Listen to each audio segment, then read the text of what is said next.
Hello, everyone. My name is Mark Kageyama, and I'd like to welcome everyone here to Be Your Own Hero. It's a couple of days after Christmas, and I hope everyone had just the merriest Christmas and just a wonderful, wonderful time with your friends and family. And my Christmas was great. We had the opportunity to go to our uh, longtime friends who we call family in Cerritos, which is about an hour and a half from our house, which we've done for 30 years, but we quit doing that while they kept doing it, but we didn't go because of COVID. So this is the first time we've had an opportunity to see them at Christmas Eve. And this may be the last one because they bought a house in Idaho and they're going to be moving to Idaho probably this year, but it may or may not be, but we enjoyed the daylights out of it. It was awesome to see people. I just love seeing people in person. Zoom is great, but to actually see people in person and look at them, look in their eyes is just second to none. So it was fantastic.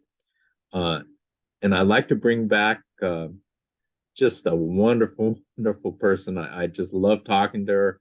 And we did part one just before Christmas, and she's still celebrating Christmas. It's awesome. So I'd like to bring back Amanda Ferraro. Amanda, how was your Christmas? It was wonderful. My son actually turned 9 on Christmas Eve. So that was our celebration before Christmas Day. But we celebrated with my family and we got to eat some yummy food. My son got almost everything he wanted on his Christmas list. He was a good boy this year. Um, and and we had a wonderful time just celebrating being a family and being together and loving one another. And it was wonderful. That is awesome. Absolutely awesome. I mean, Christmas is about children and looking at Christmas through their eyes. And we could all think back of how excited we were for Christmas and Santa and we used to always put out cookies and milk and all that kind of stuff. In fact, we did that for my daughter for years. And And we do she, carrots for the reindeer. yes, awesome. I I remember my daughter, who is now, she's now 20, my younger one, she's 27. We used to do that every year for years, even after she, was a teenager and everything like that. And she said one day, she said, we put it on and used to always get a kick out of it because you used to chew it up or show crumbs and all that kind of stuff the next day. So I just enjoyed seeing that the next day. So I'm like, thanks. So she had us going for years.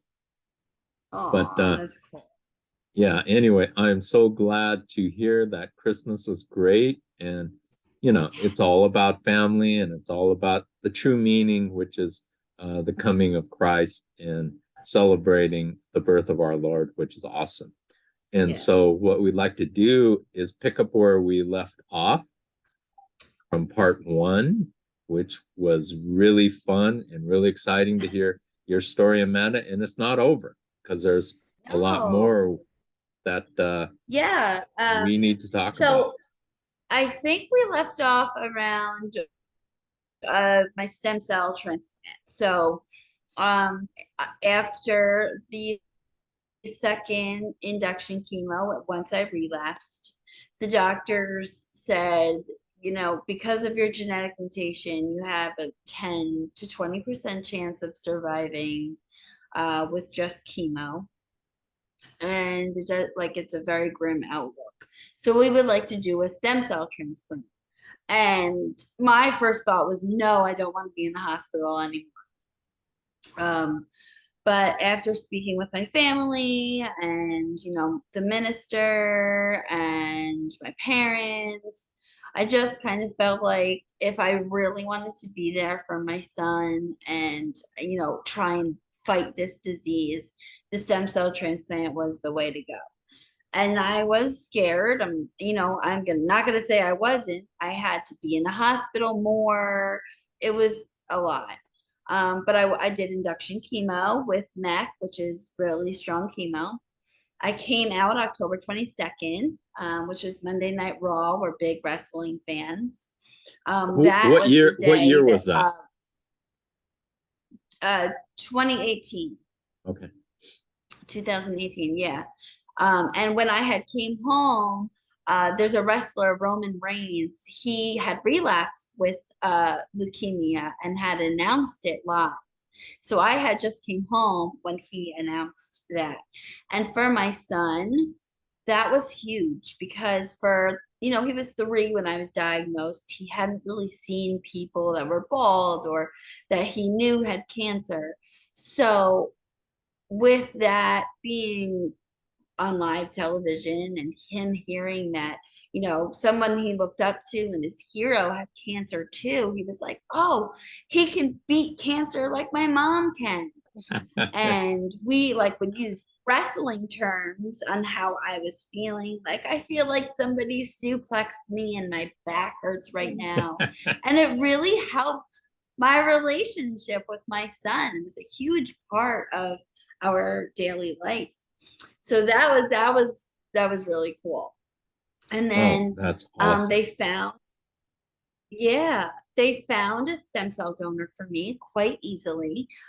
He was a 10 out of 10 match, but we like to say 11 out of 10 match because he had my same blood type. A lot of people think you just have to have the same blood type, but actually it doesn't really matter. You can change blood types. You can go from A positive to B negative with a stem cell transplant. So on November 28th, 2018, the doctor gave me the donor stem cells. And, knock on wood, they are still doing wonderful today. But it was very hard for me. The chemo was rough, it was vigorous. They basically give you so much chemo to kill all the bad cells in your body. It's kind of like putting you on the brink of a cliff and then you're just about ready to fall and then they pull you back. So Basically what it is. I've heard, and if you could talk about it, how difficult surviving a stem cell transplant is, because very few people make it. Isn't that right? Yeah. So there's something called graft versus host disease, and that is where the donor stem cells attack your body because it sees it as foreign. So what your stem cells are is basically your body makeup, your allergies, your blood type, what makes you, your DNA. And you're putting somebody else's body, their whole immune system, and you're putting it into your body. Sometimes, even with all the technology we have, you might be a 10 out of 10 match. Your body might fight those stem cells and see it as a foreign substance and try and kill it. And sometimes, that's how you lose body parts and lungs and liver and kidneys and heart. And unfortunately, some people don't make it. I'm lucky enough to, I have graft versus host disease. I do have chronic graft versus host disease where it's in my gut. So certain foods I can't eat, or, I still have really bad diarrhea sometimes. I have to be careful. And then I have it in my bones and my joints. So it's kind of like rheumatoid arthritis and osteoporosis put together. What do you have in your bones and your joints? It's graft versus host disease. So it's chronic graft versus host disease. Does it So it's does like it hurt? oh yeah, It's like rheumatoid arthritis, fibromyalgia, and osteoporosis put together, Wow. basically. And my joints are just like deteriorating. My teeth are deteriorating really bad from like these ones are fake, these are all gone. It's from, having the stem cell transplant and so much chemotherapy on top of it because, I had cancer and then all that chemo and then I relapsed and then stronger chemo and then the week of chemo before the stem cell transplant. What is So your I interpret? How did you go through chemo? Talk about that because everybody pretty much feels the same way about it. So so yeah, so the go ahead. chemo for the stem cell transplant or for everything? No, the real strong one. How did you The real feel with strong. that? Oh, it was bad. So like the first day or two when they give it to you, you don't really know like what's going on. You might feel like nauseous, but it doesn't like hit you. And then when it hits you, it's like you got hit by a bus. Like it's bad. So I had horrible diarrhea. It felt like a fire breathing dragon was coming out. It was bad every 5 minutes. And then I was red and I had hemorrhoids. And I mean, it was bad. I was in so much pain. And they would give me Imodium, but it wouldn't even work. That's how bad the diarrhea was because you're putting poison into your body. So, um, that's probably where a lot of my stomach issues came from. And I was just sick. I was I was lethargic. I was tired. I was drained. Um, it was really bad. And I actually just saw my stem cell coordinator Friday. We were talking about it. One of the oncology doctors of the hospital, not my personal doctor, but one of the rounding doctors, had pulled my dad, out of the room and said, I don't know if your daughter's going to make it because she's so depressed. She's not eating. She won't get up unless she goes to the bathroom. She's in so much pain. We're just letting you know now that there's a possibility. My dad walked right in that room, pulled the blanket over my head, and he goes, "They think you're going to die. Are you going to die? Are you going to get off your ass and kick it? Let's go. Come on." And made me walk all the way down the hallway. And he was like, "You can do this." And it was just motivation after motivation. He was like, "You got this. Do you know how strong you are? Like, you're a mother. You had a baby. You've had brain surgeries. Like, you can do this. Put one foot in front of the other." And he was like my coach, through it. And you really do. It's hard. And it's different for everybody because I know people who've done it and it was kind of difficult. My It was harder for me. There was a man who was on the other side of the hallway from me and he was like eating pizza and he was fine during the whole transplant. So everybody is different, but it is very hard. It is a very emotional thing that you need to have the right mindset going into it because you're going to be sick. It's not going to be fun. There's going to be really hard days. Your body is going to go through the battle. It is war. It's basically war on your body. And in order to get through it mentally, you need to be prepared for that. And I say all the time, like they have psychiatrists there that you can talk to before. They like to make sure you have 24-hour care when you come home. They want to know who's around and a good support system. And they have that in place for stem cell transplant, but why don't they do that for like cancer as well? Like this disease, it's hard and it's scary, and your body goes through so much. The mental toll it takes on someone, you know, is astronomical. And we really should not only be looking into the physical part, but the mental health as well. Absolutely. It's very, very difficult. Absolutely. I just admire what you've been through. I really do.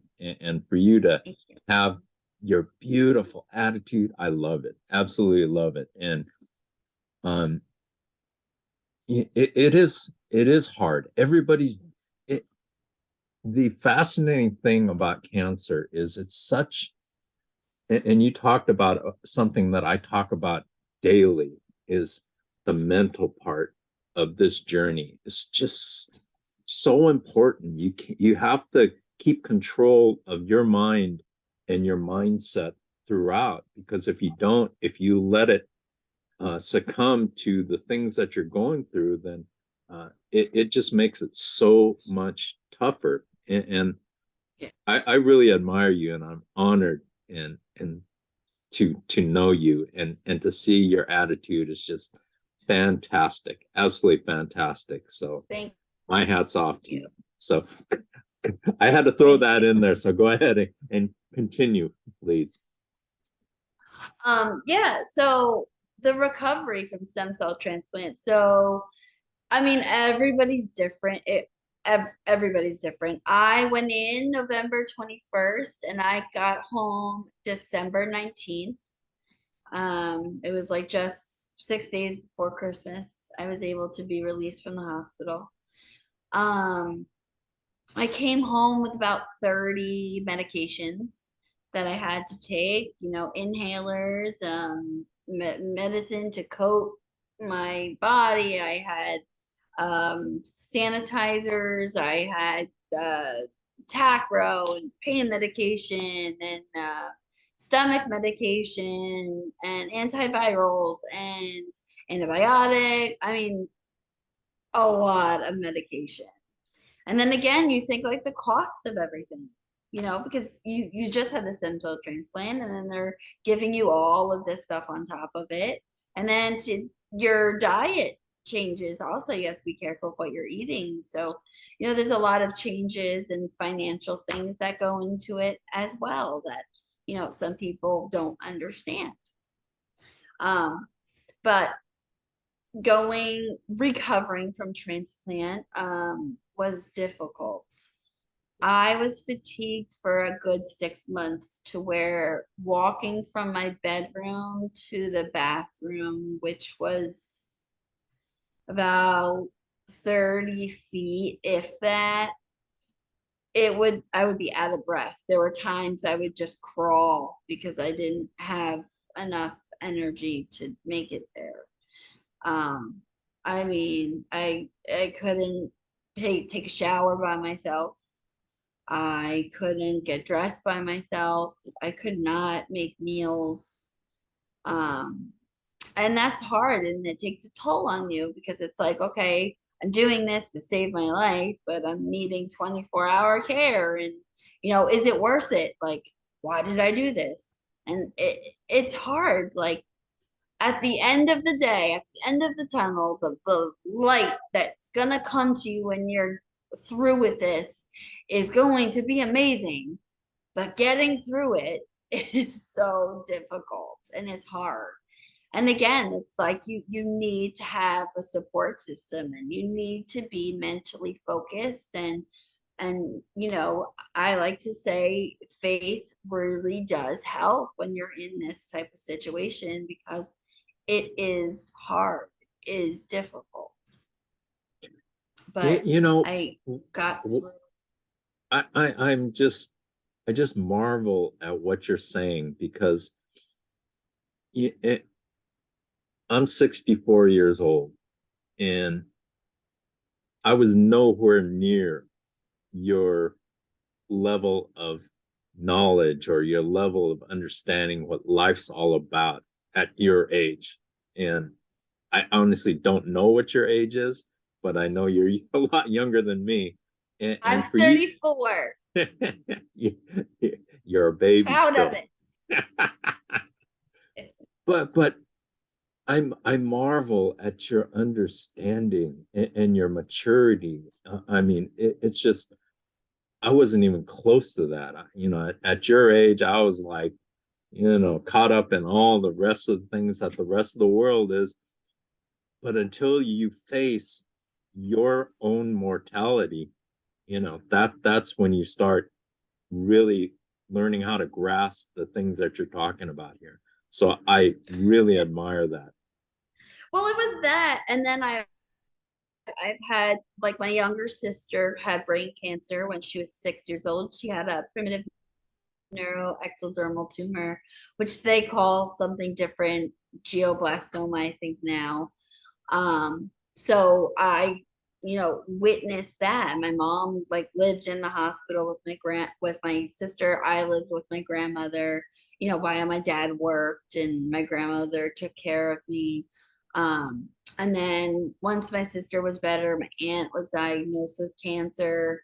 So I saw her bald, and I it was around me pretty much a long time.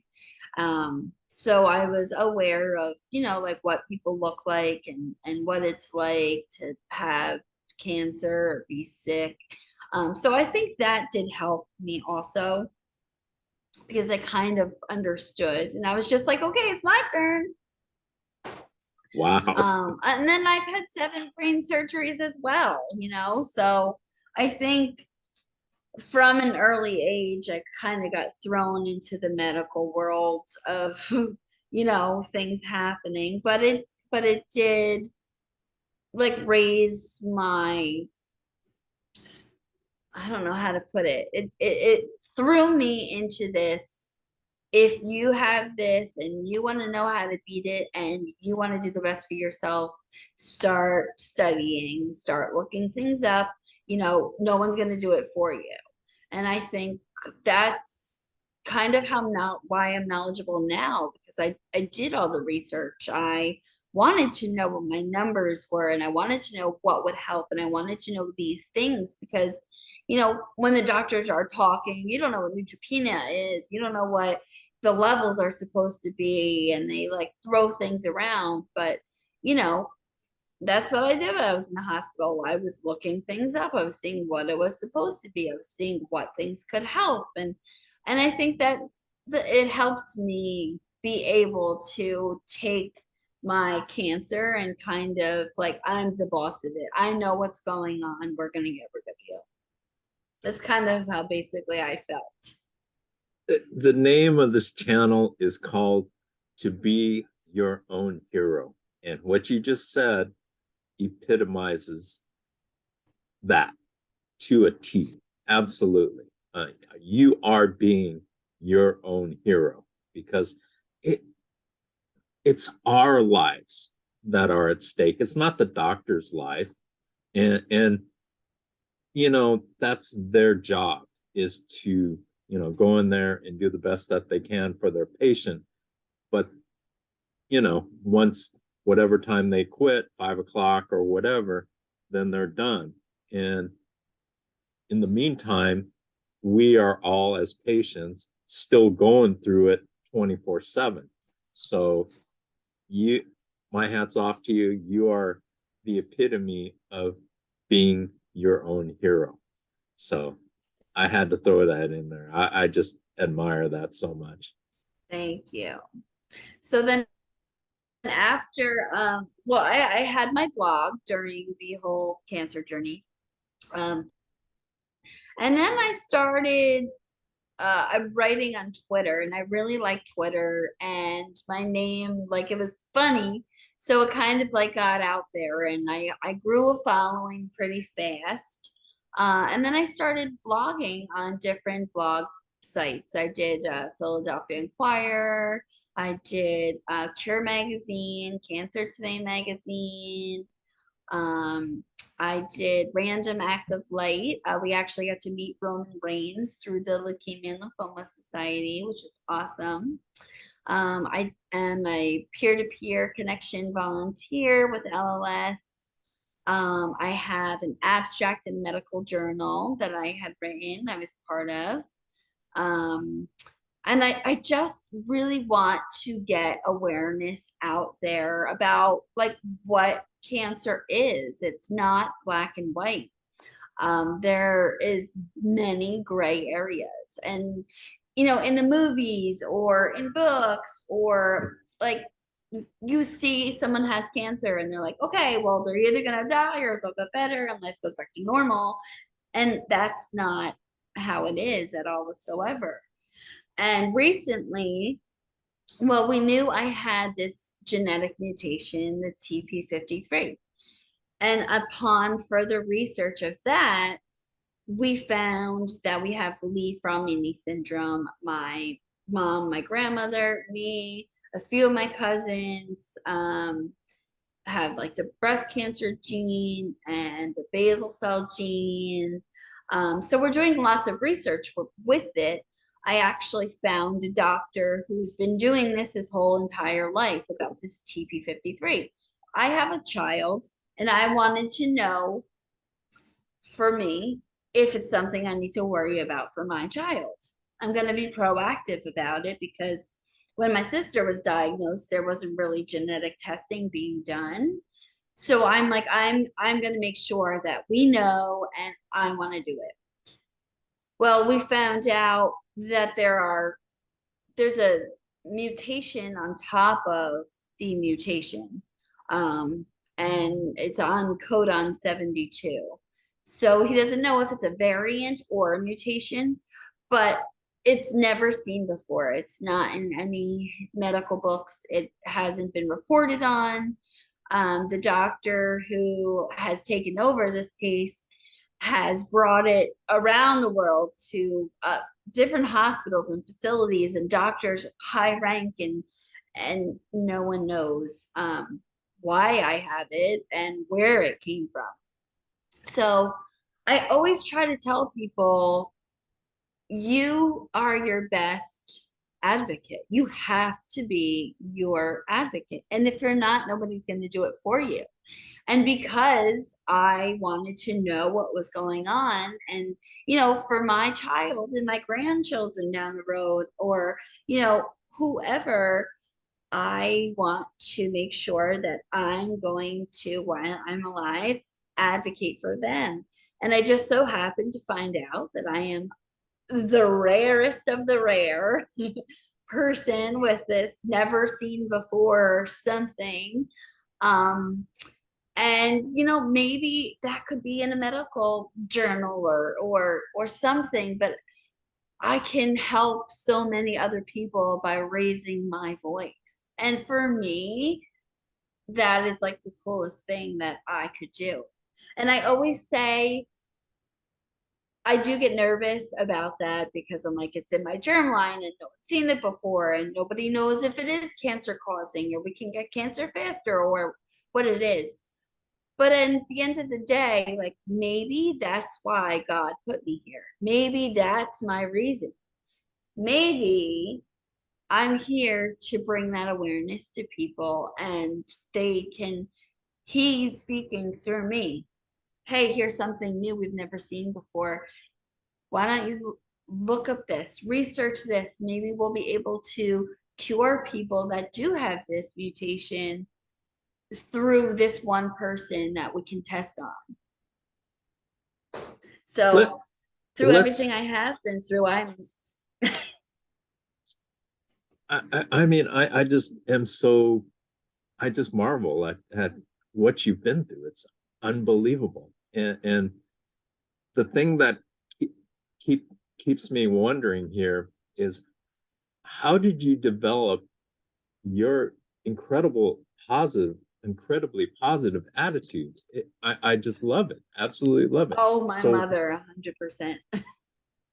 let's talk a little bit more about attitude and how important uh, attitude is in health journeys, which is never discussed. I mean, by the mainstream. Yeah. My mom, uh, so when my sister had cancer, I watched my mom be there for her 24/7, whatever she needed to do.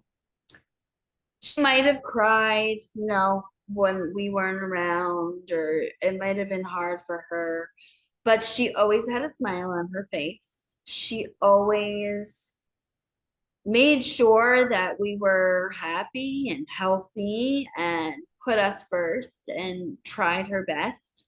Um, she was honest and explained to us what was going on, and she never really hid anything, or if she had to, she did it in like our terms, like layman's terms for younger children.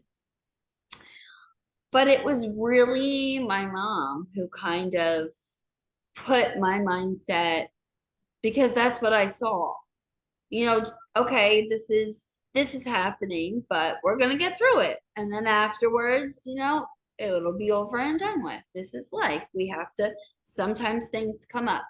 Sometimes you have no service and you have to walk a block to go get service, but it's not the end of the world, right? So I think from an early age, I learned that, things might happen, but we can get through them. We can get through them together. We can get through them by ourselves.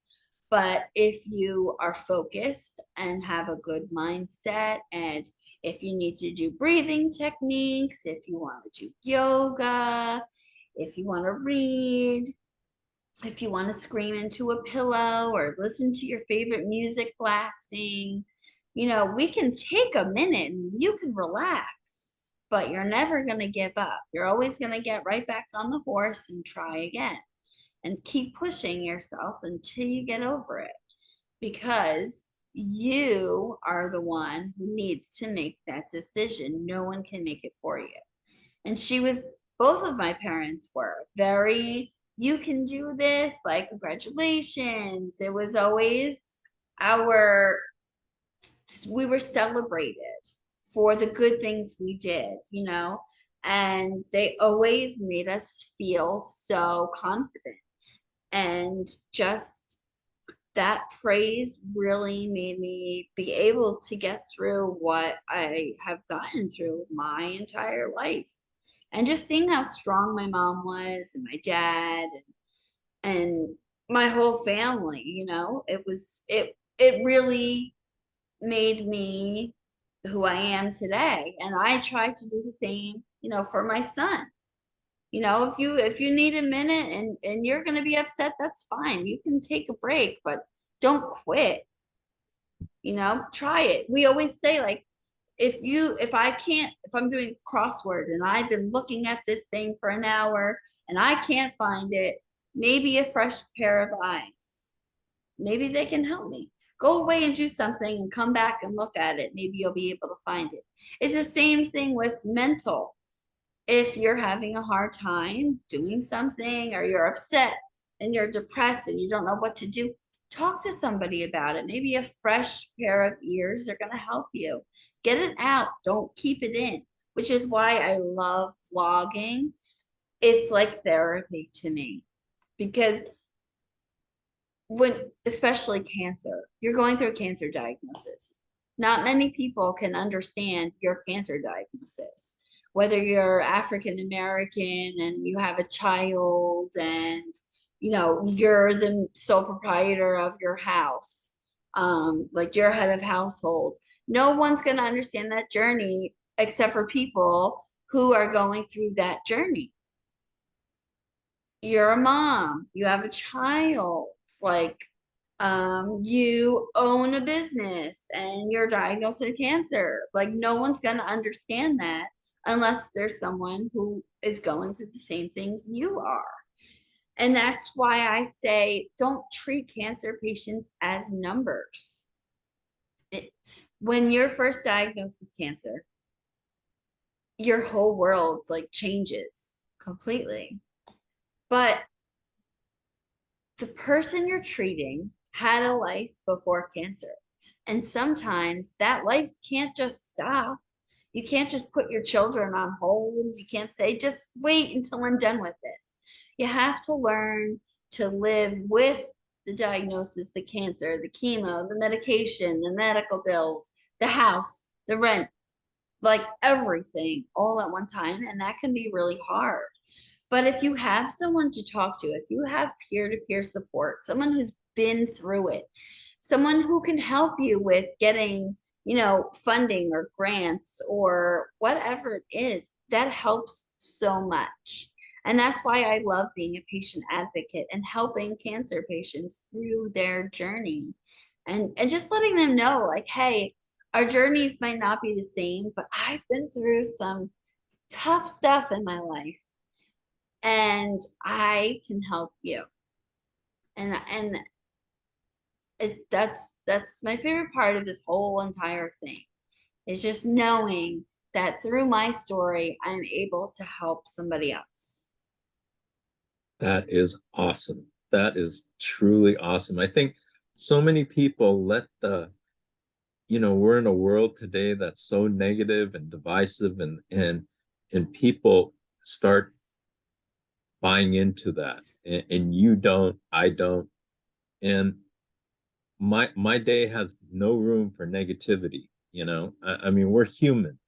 Stuff happens and we deal with it, but we take it one step at a time, one breath at a time, and we move on. But I just absolutely love what you said, and you say it so well, and you're so intuitive to this that I mean, I'm just blown away. And so what I'd like to do is wrap this up, and I definitely want to bring you back in some capacity again, because we need to hear more from you and about you. And so what are your final thoughts for this video, and about the holidays that we have one more big holiday coming up, which is New Year's. What are your thoughts on Yeah. all of that?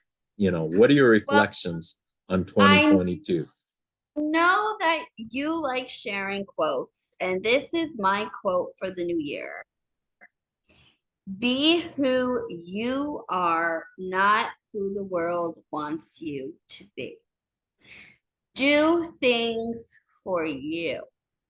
Make yourself happy. Set time for yourself. Self-love, self-care, self-intuition, whatever it may be. For 2023, I'm going into this new year doing things, putting myself first. Awesome. Awesome. And, And and speaking of quotes, my quote for today, as we close this up, and thank you so much, Amanda. It's always just so much fun to hear you and hear your insights, because you are so wise. You've been through so much, and yet thank you you. come out and you're a shining light, absolute bright light. You really are. And I mean that with all sincerity. And the quote that I have today is, don't waste your time in anger, worries, and grudges. Life is too short to be unhappy. We only have one life, and Right. nothing is ever guaranteed. We're not guaranteed, this afternoon, tonight, or tomorrow. So why not make the very best of it, Right. each and every day, each and every second. And so do let's all do our share, and make somebody else's day. And you don't have to do anything, but it could be something simple. Smile at them, Right. say hello. Smile. Right. Right. Yeah. And and when I was saying you don't have to be who anyone else wants you to be, you be you. I like helping with charity. I like helping other people. That makes me happy.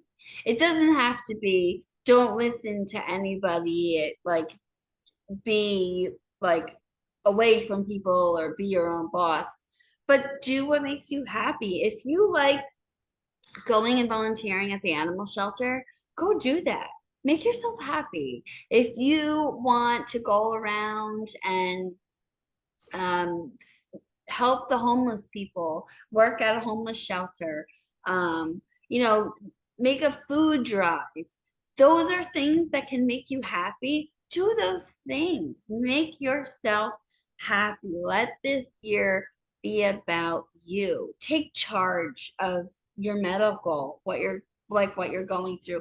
Get that pap smear, get that colonoscopy, go to the dermatologist, like get checked out. Make this year about you raising to your highest vibration and connecting with God. I can't add to that, Amanda. Thank you so much. I love your spirit. Absolutely love your spirit. Thank you so much for joining me here at To Be Your Own Hero. Make the most out of every single day, every single hour, every single minute, and every single breath. Thank you for joining us here at To Be Your Own Hero. Have a fantastic, fantastic New Year's. Be careful, be safe, spend time with family, spend time with the ones you love, and we will see you in the new year. Take care, and thank you once again for supporting me here at To Be Your Own Hero. Please subscribe, like, and make a comment in the video that you want to make. So we'll see you next time in the new year, 2023. Here we come. Take care. Thank you so much, Amanda. Bye-bye.